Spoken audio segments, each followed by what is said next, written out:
Hello everyone, welcome to Gaynagati. আজকে চলে এসেছি একটা কানের দুল বানানোর ভিডিও নিয়ে।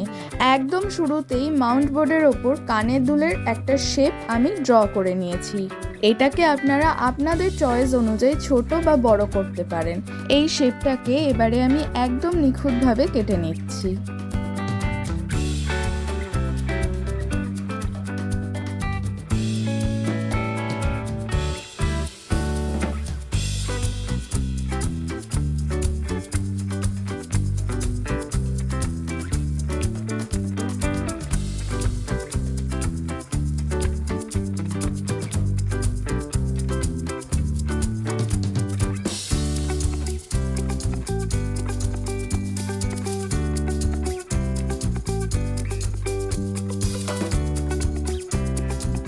অলরাইট, দুটো শেপ আমার কেটে নেওয়া কমপ্লিট হয়ে গেছে। চলে যাচ্ছি পরের প্রসেসে। আমি এখানে একটা প্রিন্টেড সুতির কাপড় নিয়েছি আর নিয়েছি ফেভিক্রিলের ফেব্রিক গ্লু। অ্যান্ড আমি সাজেস্ট করব আপনারা ফেব্রিক গ্লুটাই ইউজ করবেন, তাতে কাপড়ের সাথে খুব ভালোভাবে আঠাটা কাজ করে। এবারে আমি প্রয়োজন মতো কাপড়টাকে কেটে নিচ্ছি। প্রথমে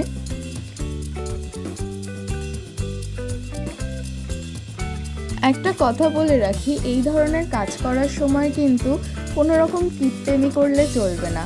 কিছুটা কাপড় তো নষ্ট হবেই, সেটা মেনে নিতে হবে। তবে আপনি যে প্রোডাক্টটা তৈরি করছেন সেই কাজটা কিন্তু ভীষণ ভালোভাবে হবে। যাই হোক, প্রথম পর্যায়ের কাপড় কাটা কমপ্লিট হয়ে যাওয়ার পর আমি কাপড়টাকে উল্টে দিয়ে তার ওপর থেকে আঠাটা অ্যাপ্লাই করে নিয়ে এবার এই বেসটাকে বসিয়ে দিলাম। পেস্টটাকে কাপড়ের সাথে ভালোভাবে প্লেস করে নেওয়ার পরে এখন সেকেন্ড পর্যায়ের কাপড় কাটা আবার শুরু হবে। কাপড়ের বাড়তি অংশটাকে আমি এবার কেটে সাইড করে রাখলাম এবং সাইড থেকেও কেটে নিচ্ছি। তবে এগুলো ফেলে দেওয়ার দরকার নেই, পরবর্তীকালে যে কোনো কাজে এগুলো লেগে যেতে পারে। এখন দেখুন আমি সাইড থেকে ছোট ছোট কাটস করে নিচ্ছি। আপনারা চাইলে নাও করতে পারেন, কিন্তু আমার মনে হয় এইভাবে কাটস করে নিলে এটা ফোল্ড করতে খুব সুবিধা হয় এবং বেসটা খুব স্মুথ থাকে, এবড়ো খেবড়ো হয়ে থাকে না। সেই জন্য আমি এরকমভাবে কাটস করে নিই। পরের পর্যায়ে আমি ওই কাটস করে নেওয়া অংশগুলোর ওপরে আঠা অ্যাপ্লাই করে নিচ্ছি। কিছুটা অংশে আঠা অ্যাপ্লাই করলাম এবং এইভাবে সেগুলোকে আমি ফোল্ড করতে থাকলাম। দেখছেন তো কাটস করে নেওয়ার ফলে কত সুন্দর এবং স্মুথলি এগুলো ফোল্ড হয়ে যাচ্ছে।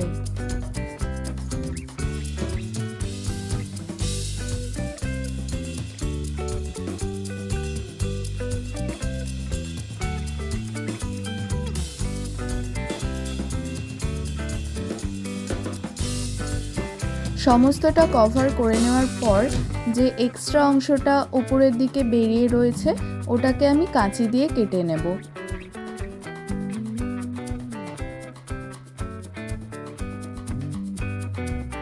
দেখুন তো ফিনিশিংটা কত সুন্দর এসেছে। এবারে উপরের দিকটায় যদি প্রয়োজন হয় তাহলে কেটে নেবেন এবং কিছুটা আঠা অ্যাপ্লাই করে নেবেন যদি প্রয়োজন হয়, প্রয়োজন না হলে দরকার নেই।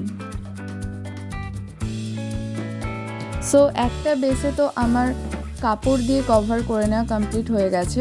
একদম একই প্রসেসে আমি আর একটা বেসেও কাপড় দিয়ে কভার করে নেব।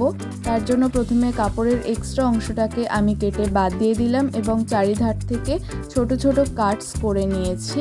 তার উপর থেকে আঠা অ্যাপ্লাই করে নিয়ে সেগুলোকে এক এক করে এইরকমভাবে ফোল্ড করে নিলাম। দুটো বেস কভার হয়ে যাওয়ার পর চলে যাচ্ছি পরের প্রসেসে। আমি এখানে একটা জুট রোপ নিয়েছি।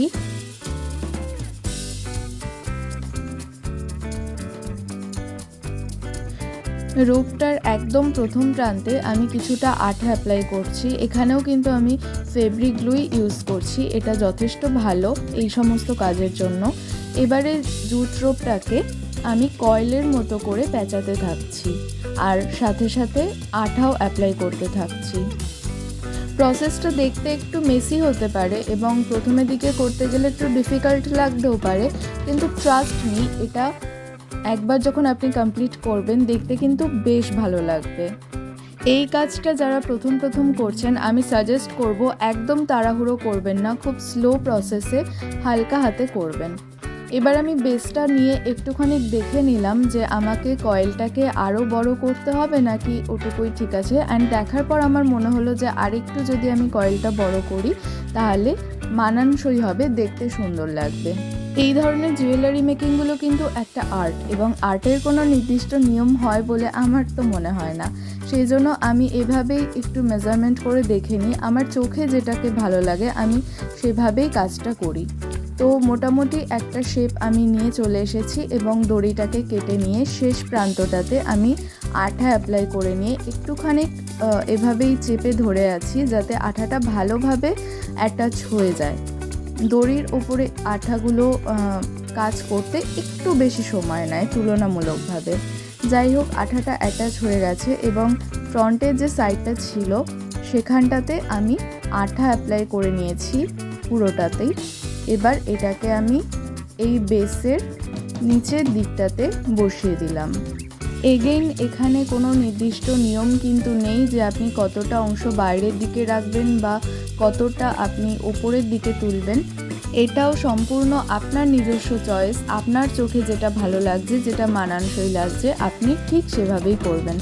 আমি কিন্তু বেশিরভাগটা ওপরের দিকেই রেখেছিলাম, কিছুটা আমি নিচের দিকে ঝুলিয়ে দিয়েছিলাম।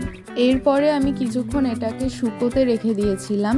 খানিকটা শুকিয়ে যাওয়ার পর আমি এই যে দড়ির আঁশগুলো বেরিয়ে আছে সেগুলোকে আমি কেটে দিচ্ছি, খুব সাবধানে যতটা কেটে দেওয়া সম্ভব হয়, যাতে পরবর্তীকালে এগুলো টান লেগে খারাপ না হয়ে যায়। অ্যান্ড পরের স্টেপটাও যথেষ্ট ইম্পর্টেন্ট, ওপর থেকেও আমি আঠা অ্যাপ্লাই করে নিচ্ছি যাতে পরবর্তীকালে কোনোভাবেই এরকমভাবে সুতো ওঠা বা দড়ির এই আঁশগুলো ওঠার কোনো সম্ভাবনাই না থাকে। And don't worry about that colour, যখন এটা শুকিয়ে যাবে তারপরে আঠার এই দাগটা কিন্তু একদমই আর থাকবে না। একদম সেম প্রসেস ফলো করে আমি আবারও আর একটা কয়েল বানিয়ে নিচ্ছি অ্যান্ড একদম একই প্রসেসে আমি ওটাকে অ্যাটাচ করে নেব। বাই দ্য ওয়ে, একটা ভীষণ ইম্পর্ট্যান্ট কথা এখানে আপনাদের বলে রাখি, এই ধরনের জুয়েলারিগুলোর ক্ষেত্রে কিন্তু ধৈর্য ধরে রাখা এবং সময় দেওয়াটা ভীষণ ইম্পর্ট্যান্ট। কারণ এই যে আঠাগুলো আপনি ইউজ করছেন এগুলো যতক্ষণ না পুরোপুরিভাবে শুকিয়ে যাচ্ছে ততক্ষণ কিন্তু জুয়েলারিটা শক্তপোক্তভাবে রেডি হয় না। সো জুয়েলারিটা বানিয়ে নেওয়ার পরেও অ্যাটলিস্ট 3 থেকে 4 ঘন্টা আপনারা এগুলোকে রেস্টে রেখে দেবেন যাতে আঠাগুলো ভালোভাবে শুকিয়ে যায়। আর যদি দিনের বেলায় করেন তাহলে যদি রোদে একটু শুকাতে পারেন তাহলে nothing like that. So fabric jewellery বা এই হ্যান্ডমেড জুয়েলারিগুলো বানানোর সময় এই টিপসটা কিন্তু অবশ্যই মনে রাখবেন। যাই হোক, আর একটা কয়েল আমার বানানোর হয়ে গেছে এবং আমি একদম একই প্রসেসে এটাকে প্লেস করব। ভালোভাবে আমি আঠা অ্যাপ্লাই করে নিচ্ছি, এটাকে আমি বেসের সাথে অ্যাটাচ করব। আঠাটাকে ভালোভাবে চারিদিকে লাগিয়ে দিয়ে আমি বেসের ওপরে প্লেস করে দিলাম, একদম আগেরটা যেভাবে করেছিলাম ঠিক সেভাবেই। দুটো পাশাপাশি রেখে দেখেও নিলাম যে একদম ঠিকঠাক রয়েছে। এটার ক্ষেত্রেও ওপরের যে আঁশগুলো বেরিয়ে রয়েছে সেগুলোকে আমি কাঁচি দিয়ে ভালোভাবে কেটে নিচ্ছি এবং ওপর থেকে আঠা অ্যাপ্লাই করে আমি রেখে দিচ্ছি শুকানোর জন্য। আচ্ছা, এবারে চলে যাচ্ছি পরের প্রসেসে। আমি এখানে দুটো কড়ি নিয়েছি, অ্যাকচুয়ালি ভাঙা কড়ি, মানে ব্যাক সাইডটা কিন্তু ভাঙা।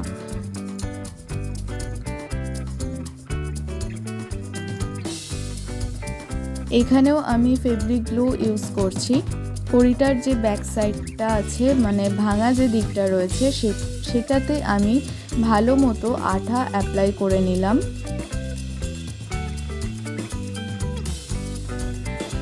এবারে খুবই সাবধানে আমি কড়িটাকে প্লেস করে নিচ্ছি।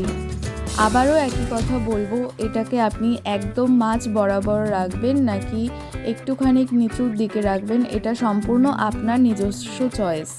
আমি একটুখানি নিচের দিকে রেখেছিলাম, তবে একটা জিনিস আমি এখানে করেছি সেটা হলো যে ব্যাক সাইডে যে ভাঙা দিকটা রয়েছে দেখুন সেই ভাঙাটা কিন্তু দেখা যাচ্ছে না। সো ভাঙা সাইডটাকে পুরোপুরি যেন কভার হয়ে যায় সেরকমভাবেই আমি এই কড়িটাকে এর ওপরে প্লেস করলাম। বাই দ্য ওয়ে, এই আঠার সাথে কড়িটা প্লেস হতে বা শক্তপোক্তভাবে রেডি হওয়ার জন্য কিন্তু একটু বেশি সময় আপনাকে ওয়েট করতে হবে। এই কড়িগুলোকে অ্যাটাচ করার পর বেশ খানিকক্ষণ আপনাকে রেস্টে রাখতে হবে, বেশি নাড়াচাড়া করলে কিন্তু হবে না। চলে যাচ্ছি পরের প্রসেসে।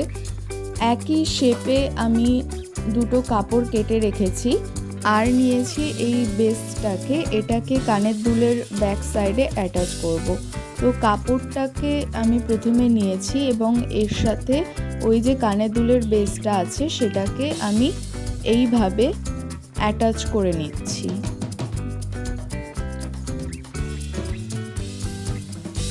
এবারে দেখুন যে ছোট্ট জায়গাটা রয়েছে সেখানটায় আমি প্রথমে একটু আঠা অ্যাপ্লাই করে নিলাম এবং এটার সাথে জোড়া লাগিয়ে দিলাম।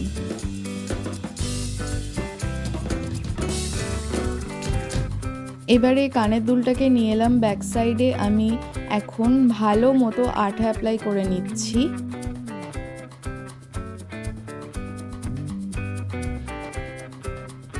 আঠাটাকে আমি ভালোভাবে স্প্রেড করে নিলাম এবং যে কানের দুলের বেসটাকে আমি রেখেছিলাম সেটাকে ব্যাক সাইডে ভালোভাবে অ্যাডজাস্ট করে আমি প্লেস করে দিচ্ছি।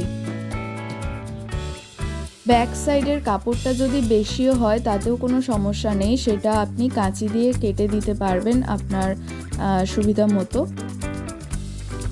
তো এইভাবে কানের দুলটা রেডি হয়ে গেল এবং এটাকে আমি আবারও রেখে দিয়েছিলাম শুকানোর জন্য। অ্যান্ড একই প্রসেসে দুটো কানের দুল আমি তৈরি করে নিয়েছি। এবারে আপনারা বলুন এই কানের দুলটা আপনাদের কেমন লাগলো। And this is how it looks on me. Well, আজকের ভিডিওটা যদি আপনাদের ভালো লেগে থাকে তাহলে একটা লাইক করে দেবেন এবং আমার চ্যানেলে প্রথম এসে থাকলে চ্যানেলটাকে সাবস্ক্রাইব করে আমার পাশে থাকার অনুরোধ রইল। Stay safe, be creative, tata.